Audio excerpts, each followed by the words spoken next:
प्यारे बच्चों, आज हम कक्षा 12 हिंदी पाठ्य पुस्तक आरोह भाग 2 में संकलित लेखक जैनेंद्र कुमार द्वारा रचित बाजार दर्शन पाठ का वाचन और उसकी व्याख्या करते हुए पाठ को समझेंगे।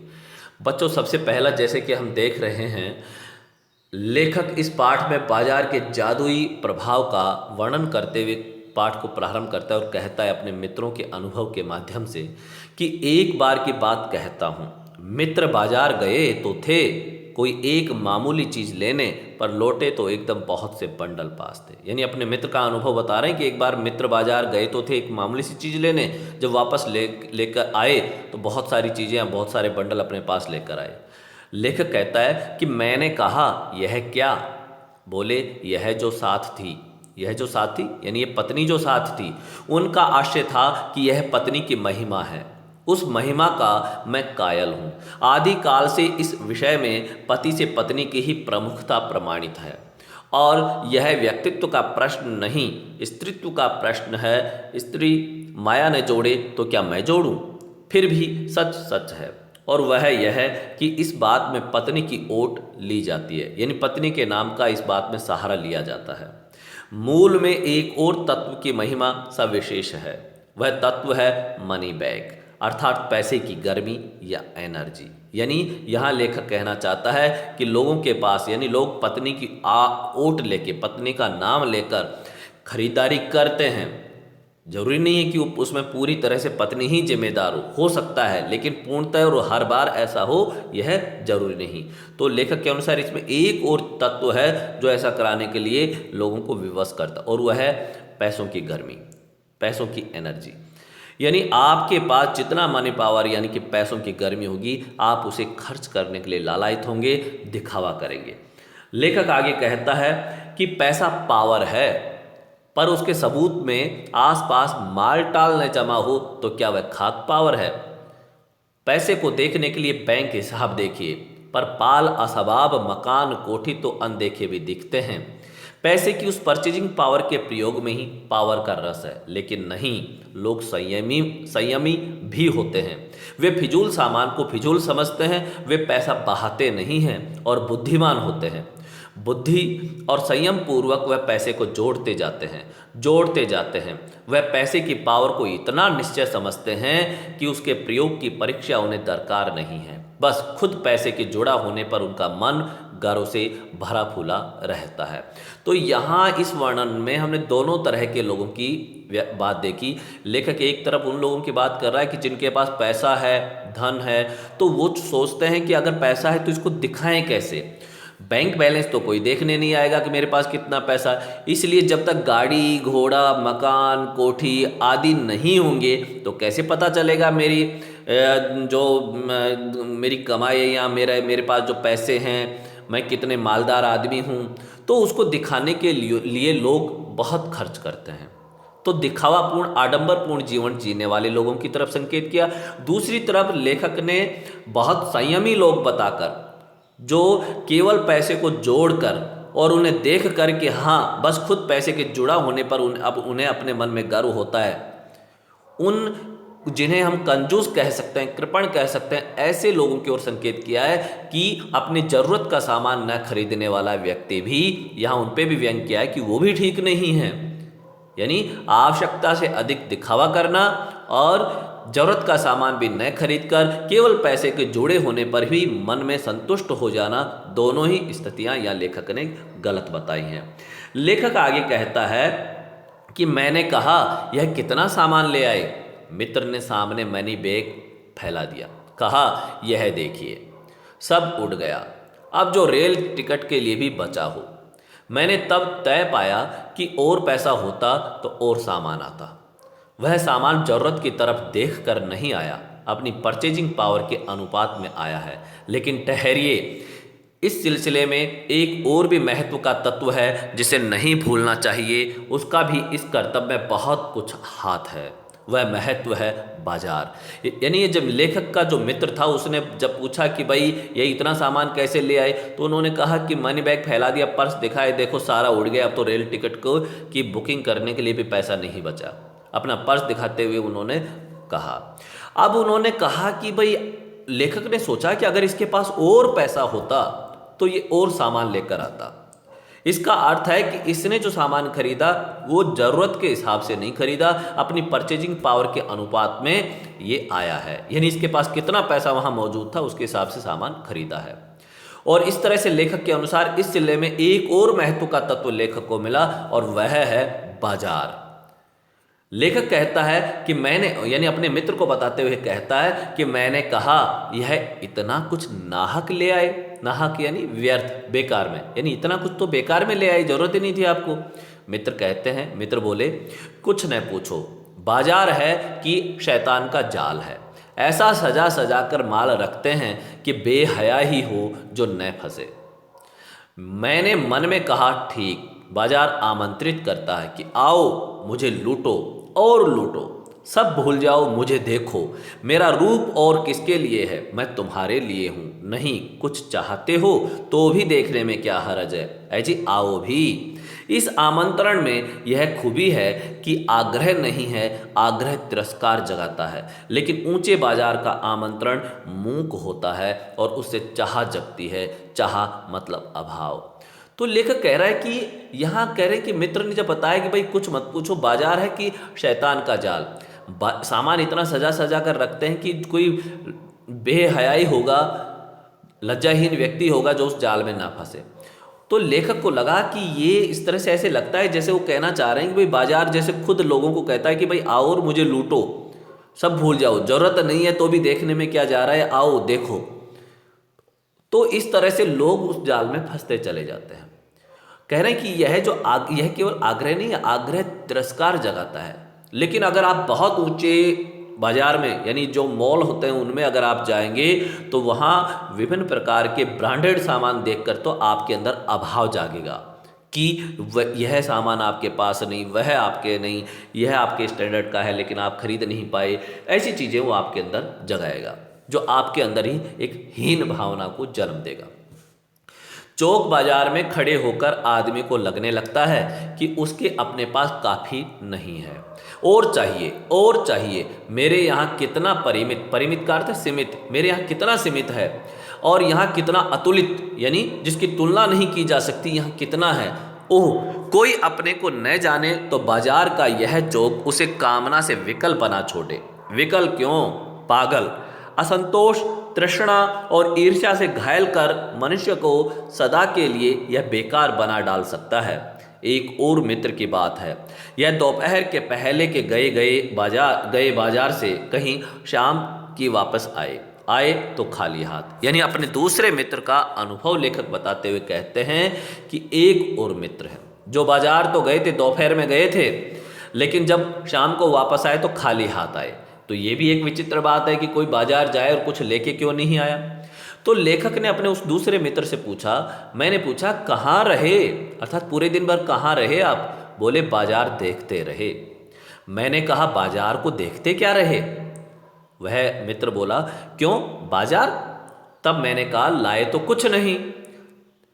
तो मित्र बोले कि हाँ, पर यह समझ न आता था कि न लूं तो क्या, सभी कुछ तो लेने को जी होता था। कुछ लेने का मतलब था कि शेष सब कुछ को छोड़ देना, पर मैं कुछ भी नहीं छोड़ना चाहता था, इससे मैं कुछ भी नहीं ले सका। मैंने कहा खूब, पर मित्र की बात ठीक थी। अगर ठीक पता नहीं है कि क्या चाहते हो तो सब और की चाह तुम्हें घेर लेगी और तब परिणाम त्रास ही होगा, गति नहीं होगी न कर्म। बाजार में एक जादू है, वह जादू आंख की राह काम करता है। तो यहाँ देखा आपने कि मित्र दोपहर में बाजार गए और शाम को वापस लौटे तो कुछ लेकर नहीं आए।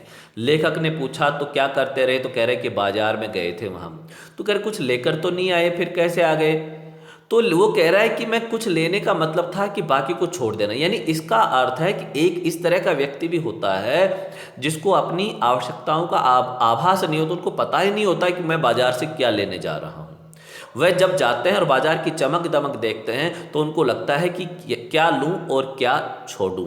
और इसीलिए लेखक का मित्र कहता है कि कुछ लेने का मतलब था कि बाकी चीज़ों को छोड़ देना, पर मैं कुछ भी नहीं छोड़ना चाहता था, और इस कुछ भी नहीं छोड़ने के चक्कर में वो कुछ भी लेकर नहीं आए।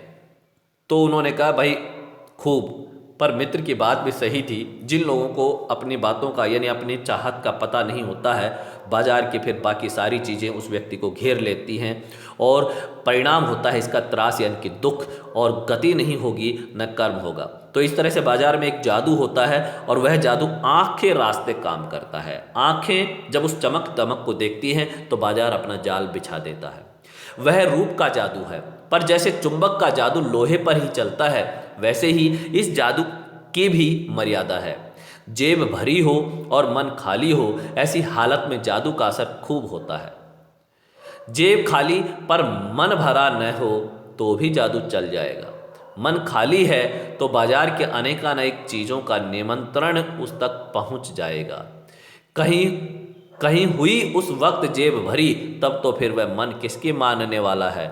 मालूम होता है यह भी लूँ वह भी लूँ। तो हमने देखा कि किस तरह से चुंबक के जादू, जैसे चुंबक का जादू लोहे पे चलता है वैसे ही, और इस जादू की भी एक मर्यादा है।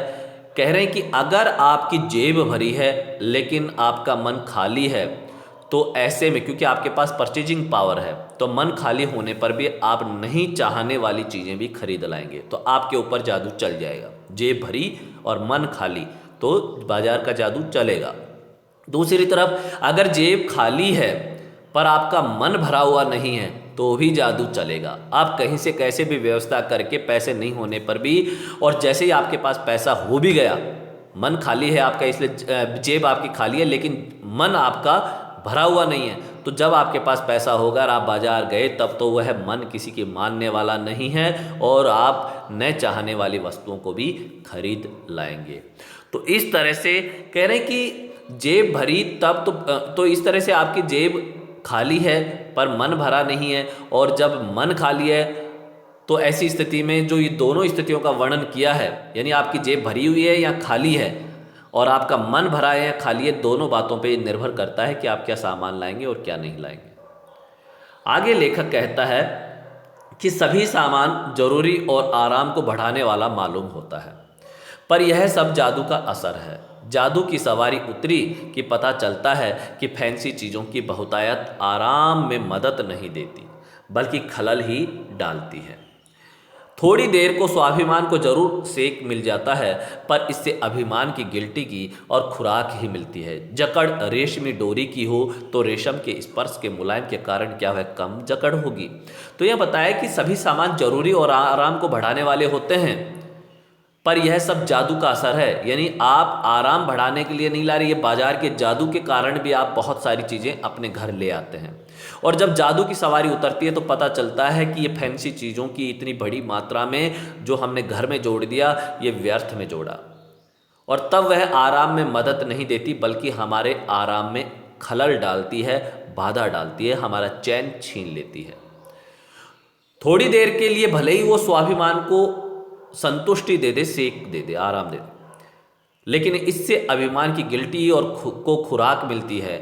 अगर मान लीजिए आपको रेशमी डोरी से जकड़ा जा रहा है, बांधा जा रहा है, तो भी रेशम के स्पर्श के मुलायम के कारण वह जकड़ कमजोर नहीं होती, आखिर है वह बंधन। इसलिए बाजार का जादू भी कम नहीं। पर उस जादू की जकड़ से बचने का एक सीधा सा उपाय है, वह यह है कि बाजार जाओ तो मन खाली न हो। मन खाली हो तब बाजार न जाओ।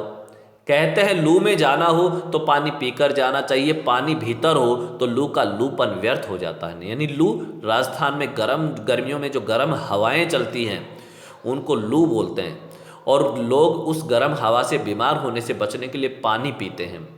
तो इसलिए कह रहे हैं कि अगर आप बाहर जाते हैं, पहली बात तो बाहर नहीं जाना चाहिए लू के समय, और अगर जाते भी हैं तो पानी पी के जाना चाहिए, उससे लू का लूपन यानी उसकी जो गर्मी है, तपन, वो खत्म हो जाती है।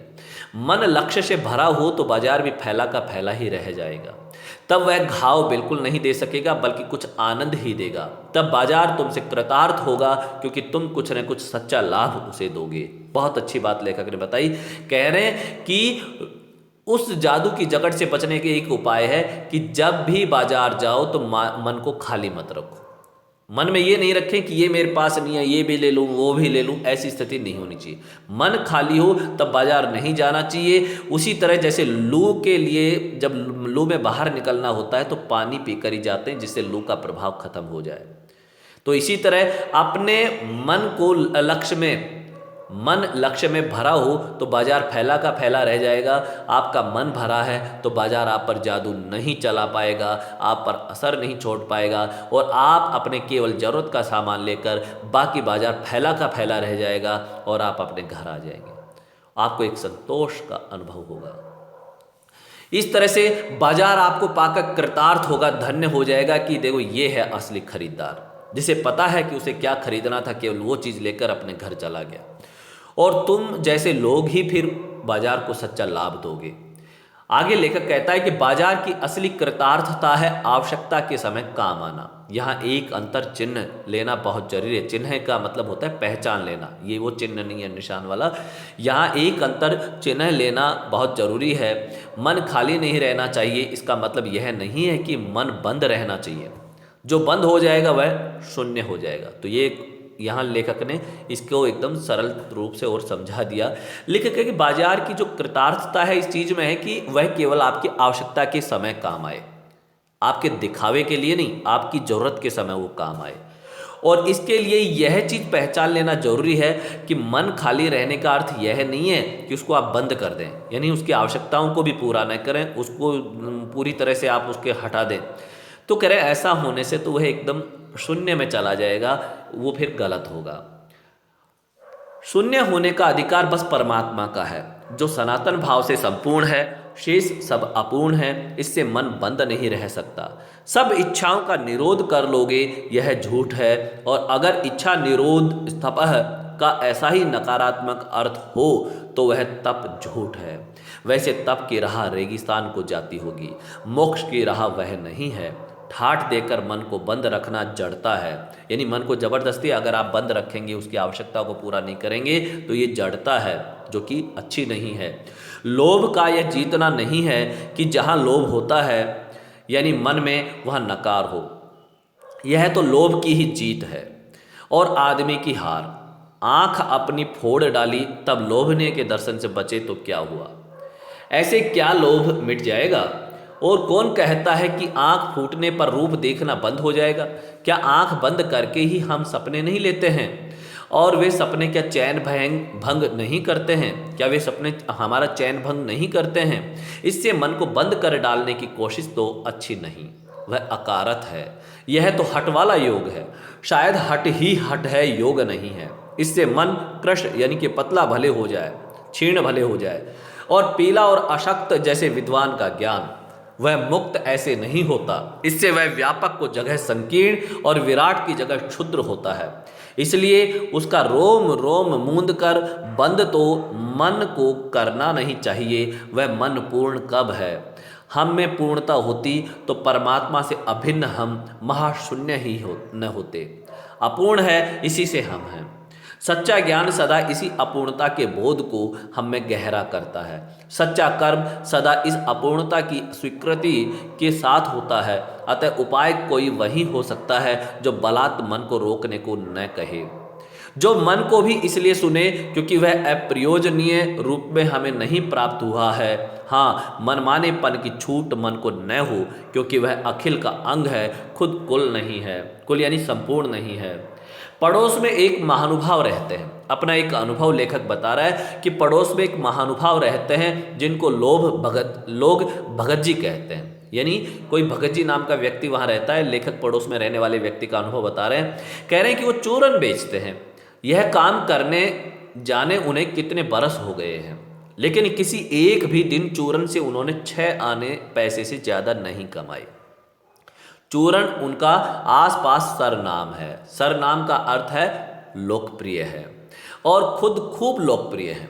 कहीं व्यवसाय का गुर पकड़ लेते और उस पर चलते तो आज खुशहाल क्या मालामाल होते। क्या कुछ उनके पास न होता। इधर 10 वर्षों से मैं देख रहा हूँ उनका चूरण हाथों हाथ जाता है, यानी हाथों के हाथ बिक जाता है। वो चूरण बेचने लगता है, तुरंत बिक जाएगा, पर वह न उसे थोक देते हैं न व्यापारियों को बेचते हैं। यानी कि उसका चूरण इतना लोकप्रिय है कि वह जब बेचने आता है कि हाथों हाथ बिक जाता है, लेकिन वह अपने उस चूरण को न तो व्यापारियों को बेचता है और ना ही थोक में बेचता है। पेशगी ऑर्डर भी कोई नहीं लेते, यानी किसी की बुकिंग भी नहीं लेते कि उनको तैयार करके बेच दे। बंधे वक्त पर अपनी चूरण की पेटी लेकर घर से बाहर हुए नहीं कि देखते देखते 6 आने की कमाई उनकी हो जाती है। लोग उनका चूरण लेने को उत्सुक जो रहते हैं, यानी केवल एक पेटी है, उस पेटी में अपने चूरण लेके निकलते हैं और जैसे ही वो पेटी लेके निकलते हैं लोग उनका चूरण लेने के लिए खड़े हो जाते हैं। बच्चे बड़े और उनका चूरण लेके हाथों हाथ बिक जाता है। चूरण से भी अधिक शायद वह भगत जी के प्रति अपनी सद्भावना का देय देने को उत्सुक रहते हैं। पर 6 आने पूरे हुए नहीं कि भगत जी बाकी चूरण बालकों को मुफ्त बांट देते हैं। तो ये देखने की बात है कि केवल 6 आने की कमाई करते हैं, इतना संतोष भाव उनके मन में है, संतुष्टि का भाव है कि उससे ज़्यादा नहीं खरीद बेचना, उससे ज़्यादा लाभ नहीं लेना। बाकी अगर बच गया चूरन तो उसको बच्चों में फ्री में बांट देते हैं, मुफ्त बांट देते हैं। कभी ऐसा नहीं हुआ है कि कोई उन्हें 25वां पैसा भी दे सके। कभी चूरण में लापरवाही नहीं हुई है और कभी रोग होता भी मैंने उन्हें नहीं देखा है। और तो नहीं, लेकिन इतना मुझे निश्चय मालूम होता है कि इन चूरण वाले भगत जी पर बाजार का जादू नहीं चल सकता। कहीं आप भूल न कर बैठिएगा, इन पंक्तियों को लिखने वाला मैं चूरण नहीं बेचता हूँ। जी नहीं, ऐसी हल्की बात भी नहीं सोचिएगा। लेखक अपने लिए कह रहे हैं कि ये मत सोचना कहीं मैं लिखने वाला, कहीं मुझे चूरण वाला बेचने वाला समझ लें। जी नहीं, ऐसी हल्की बात भी न सोचिएगा। नहीं, यह समझिएगा कि लेख के किसी भी मान्य पाठक से उस चूरण वाले को श्रेष्ठ बताने की मैं हिम्मत कर सकता हूँ। लेखक आगे कहता है, क्या जाने उस भोले आदमी को अक्षर ज्ञान तक भी है या नहीं, और बड़ी बातें तो उसे मालूम क्या होगी, और हम आप न जाने कितनी बड़ी बड़ी बातें जानते हैं। इससे यह तो हो सकता है कि वह चूरण वाला भगत हम लोगों के सामने एकदम नाचीज आदमी हो। लेकिन आप पाठकों की विद्वान श्रेणी का सदस्य होकर भी मैं यह स्वीकार नहीं करना चाहता हूँ कि उस अपदार्थ प्राणी को, अपदार्थ का मतलब नाचीज, यानी जिसका कोई अस्तित्व ही नहीं हो, इतना छोटा व्यक्ति, तो कह रहे हैं कि मैं यह स्वीकार नहीं करना चाहता हूं कि उस अपदार्थ प्राणी को वह प्राप्त है जो हम में से बहुत कम को शायद प्राप्त है। यानी थोड़े में संतोष करने का जो भाव है, केवल 6 आने की कमाई होते ही बाकी चूरण को फ्री में बांट देना, मुफ्त में बच्चों में बांट देना, ये भाव। तो कह रहे हैं कि आप में और ये हम में शायद नहीं होगा। हम केवल लोभ या लालच, या यूं कहें कि हम लाभ कमाने के लिए अग्रसर रहते हैं। आगे लेखक कहता है कि उस पर बाजार का जादू वार नहीं कर पाता। माल बिछा रहता है और उसका मन अडिग रहता है। ये उसी चूरण भगत वाले की बात बता रहा है लेखक। कह रहे कि बाजार का जादू उस पर असर नहीं छोड़ता, माल बिछा रहेगा, उसका मन अडिग रहता है।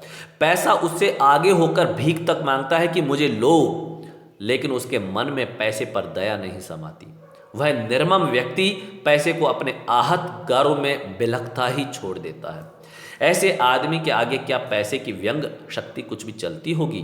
क्या वह शक्ति कुंठित रहकर सलज ही न हो जाती होगी?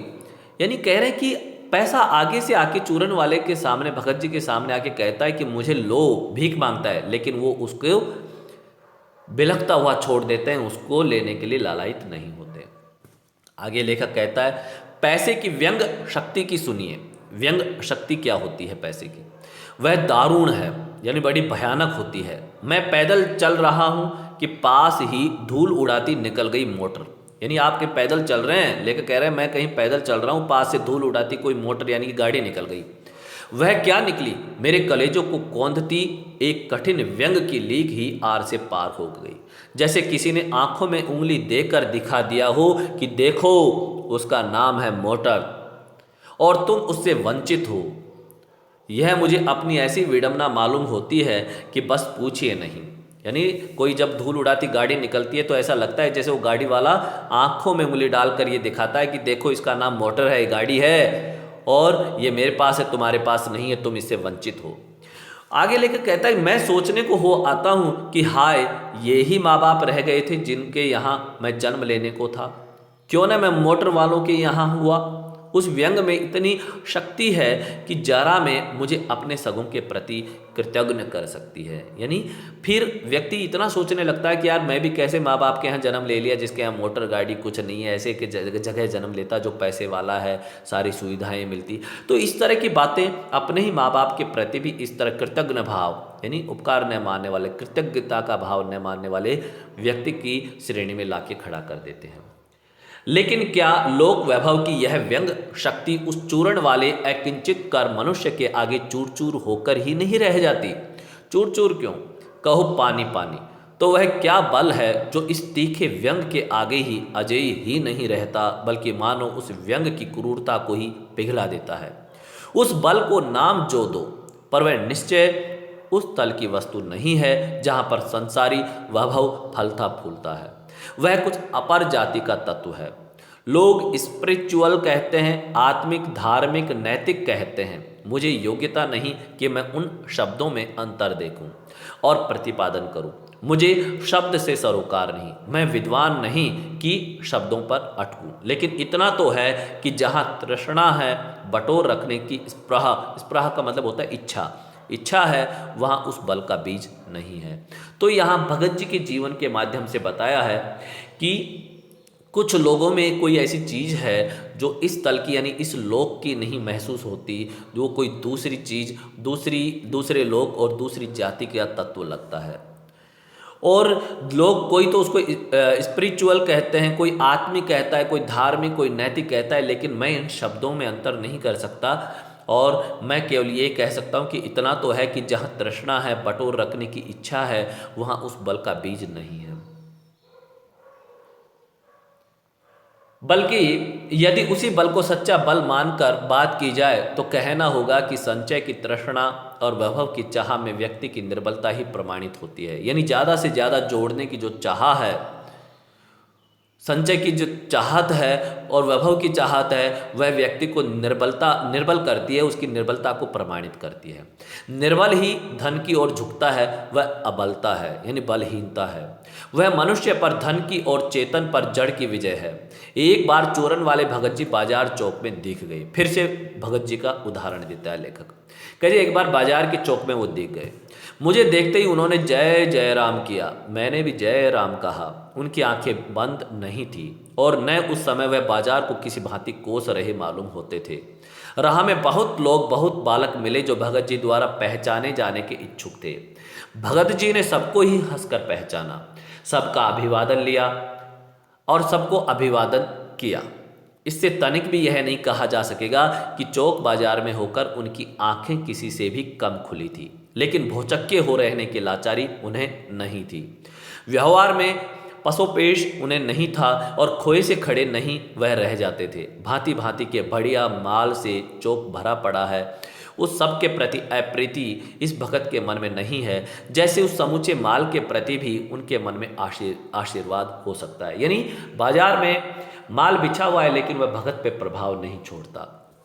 लेखक आगे कहता है, विद्रोह नहीं प्रसन्नता ही भीतर है, क्योंकि कोई रिक्ति भीतर नहीं है। विद्रोह तो ये विद्रोह नहीं, प्रसन्नता ही भीतर है, कोई रिक्ति भीतर नहीं है। लेखक कहता है, आगे कहता है कि देखता हूं कि खुली आंख, तुष्ट और मग्न वह चौक बाजार में से चलते चले जाते हैं। राह में बड़े बड़े फैंसी स्टोर पड़ते हैं, पर पड़े रह जाते हैं। रुकते हैं तो एक छोटी पंसारी की दुकान पर रुकते हैं, या दो चार अपने काम की चीज ली और चले आते हैं। बाजार से हठपूर्वक विमुखता उनमें नहीं है, लेकिन अगर उन्हें जीरा और काला नमक चाहिए तो सारे चौक बाजार की सत्ता उनके लिए तभी है, तभी तक उपयोगी है जब तक वहाँ जीरा मिलता है। जरूरत भर जीरा वहाँ से ले लिया, सारा चौक उनके लिए आसानी से नहीं के बराबर हो जाता है।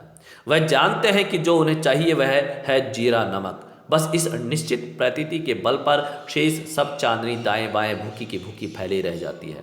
क्योंकि भगत जी को जीरा चाहिए, वह कोने वाली पंसारी की दुकान से मिल जाता है और वहाँ से सहज भाव में ले लिया गया है। तो इस तरह आपने देखा, भगत जी को बाजार जाते हैं, लेकिन भगत जी पर बाजार अपना जादू नहीं चला पाता। उनके लिए जो जरूरत का सामान है, जैसे जीरा नमक लेना है तो केवल जीरा नमक पंसेरी की दुकान से लिए और अपने घर आगे, बाकी सारा बाजार अपनी चकाचौंध के साथ बिखरा का बिखरा रह जाता है। इसके आगे आसपास, लेखक आगे कहता है, इससे आगे इसके आगे आसपास अगर चांदनी बिछी रहती है तो बड़ी खुशी से बिछी रहे। भगत जी उस बेचारी का कल्याण ही चाहते हैं। जहाँ मुझे ज्ञात होता है कि बाजार को सार्थकता भी वही मनुष्य देता है जो जानता है कि वह क्या चाहता है, और जो नहीं जानते कि वे क्या चाहते हैं, अपनी परचेजिंग पावर के गारों में अपने पैसे से केवल एक विनाशक शक्ति, शैतानी शक्ति, व्यंग की शक्ति ही बाजार को देते हैं। न तो वे बाजार से लाभ उठा सकते हैं, न उस बाजार को सच्चा लाभ दे सकते हैं। वे लोग बाजार का बाजारूपन बढ़ाते हैं, जिनका मतलब है कि कपट बढ़ाते हैं। यानी जिन लोगों को ये नहीं पता कि उनको क्या चाहिए, अपनी चाहत, अपनी आवश्यकताओं को नहीं पता, वे बाजार की व्यंग शक्ति को बढ़ाते हैं, बाजार के बाजारूपन को बढ़ाते हैं। कपट की बढ़ती का अर्थ परस्पर में सद्भाव की घटी। यानी अगर आप लोगों के मध्य अगर कपट बढ़ेगा तो लेखक के अनुसार उनमें सद्भावना घटेगी। इस सद्भाव के हाथ पर आदमी आपस में भाई भाई और सुहृद यानी परिचित लोग, जो प्रेमी लोग हैं, और पड़ोसी फिर रह ही नहीं पाते, रह जाते हैं। यानी अगर ये कपट उनमें आ गया तो भाई भाई या परिचित, ये प्रेमी, पड़ोसी, कोई भी फिर वो आपस में इस तरह के संबंध नहीं रख पाएंगे और आपस में कोरे ग्राहक और बेचक की तरह व्यवहार करते हैं, मानो दोनों एक दूसरे को ठगने की घात में हो। एक की हानि में दूसरे को अपना लाभ दिखता है और यह बाजार का बल्कि इतिहास का सत्य माना जाता है। ऐसे बाजार को बीच में लेकर लोगों में आवश्यकताओं का आदान प्रदान नहीं होता बल्कि शोषण होने लगता है, तब कपट सफल होता है, निष्कपट शिकार होता है। ऐसे बाजार मानवता के लिए विडंबना है और जो ऐसे बाजार का पोषण करता है, जो उसका शास्त्र बना हुआ है, वह अर्थशास्त्र सरासर औंधा है। यह मायावी शास्त्र है, यह अर्थशास्त्र अनीति शास्त्र है। तो यह लेखक ने बताया कि अगर मान लीजिए कपट पूर्ण व्यवहार हम करते हैं तो फिर बाजार में एक ग्राहक हो जाता है और दूसरा बेचने वाला बेचक बन जाता है। फिर केवल ये दो व्यवहार होते हैं और फिर मानो बाजार में ग्राहक बेचने वाले व्यापारी को ठगने की कोशिश में रहता है और बेचने वाला, सामान बेचने वाला दुकानदार, वह ग्राहक को ठगने की कोशिश में रहते हैं। दोनों को एक की हानि में अपना लाभ दिखाई देता है और इसी कोशिश में वो लगते रहते हैं। तो कहीं ना कहीं कह रहे हैं कि इसमें जो निष्कपट लोग हैं, मन के साफ लोग हैं, वो ऐसे लोगों के, कपटी लोगों के शिकार होते हैं और ऐसे बाजार मानवता के लिए विडंबना होते हैं। और जो ऐसे बाजार का पोषण करते हैं, जो उसका शास्त्र बना है, उसे अर्थशास्त्र कहते हैं, जिसे लेखक ने अनीति शास्त्र कहा है क्योंकि इसमें छल कपट भरा हुआ है। तो ये पाठ हमने पढ़ा, यहाँ ये पाठ पूरा होता है। धन्यवाद।